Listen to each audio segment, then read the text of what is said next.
August 8th, 2016. My alarm rang of morning birds in my ear and vibrations. As I looked at the time, 5:45 a.m. What an ungodly time to wake up. Even the sun was still resting. However, contrary to my usual routine of rolling over and pushing the snooze button, I popped out of bed excited for my first day of teaching. Prior to, I was substituting the year before, and I found myself usually elevating the mostly plain and bland lesson plans that were left for me by teachers. And along with that, observations from teachers gave me encouragement. They said, "You're such a natural. You should take the GACE. Why don't you teach?" So with those comments looming, I entered my first day at school.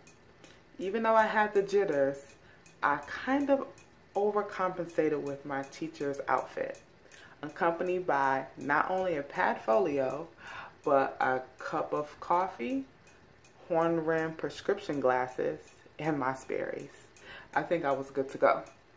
As my escort guided me down the hallway, I realized that the noise level in the hallway was slowly increasing.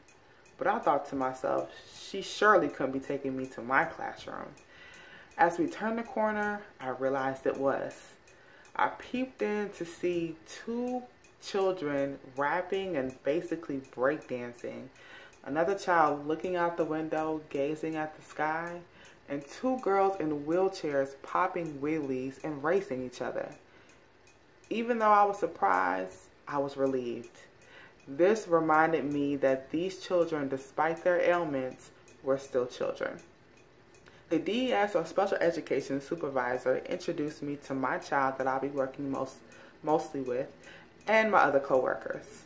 However, I had additional responsibilities outside of him, which included bathroom breaks, carrying and lifting students into the bathroom, catheterizations, changing diapers, feedings, occupational and physical therapy, busing and transportation, and behavior plan implementation.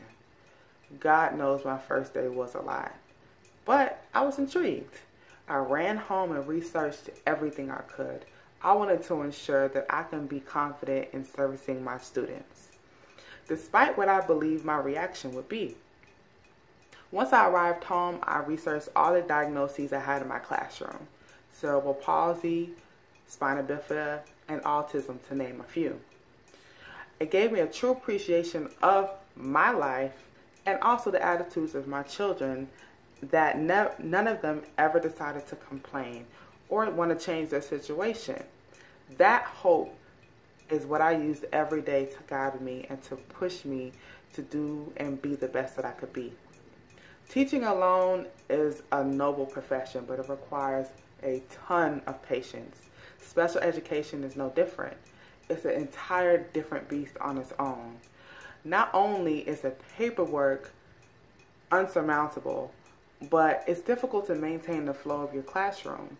Your students are constantly being pulled out for services all day, from speech to extended bathroom breaks, physical and occupational therapy, APE, which is PE for children with disabilities and motor deficits, and testing.